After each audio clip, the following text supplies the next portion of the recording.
Train Keras model with BatchNorm layer with Tensorflow. Unuse Keras to build a model, and write optimizing codes and all the others in Tensorflow. When I was using quite simple layers like dense or conv 2D, everything was straightforward. But adding batch-normalization layer into my Keras model makes problem complicated.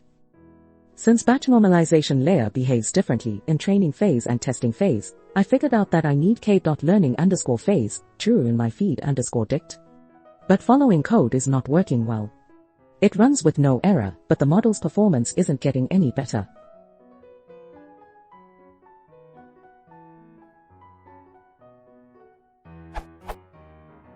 When I tried training Keras model with Keras fit function, it worked well. What should I do to train a Keras model with batch-normalization layer in TensorFlow?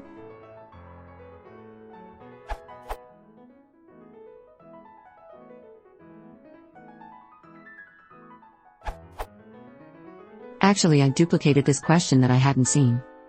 I found the answer here. It just consists in passing in special argument to the batch normalization layer call.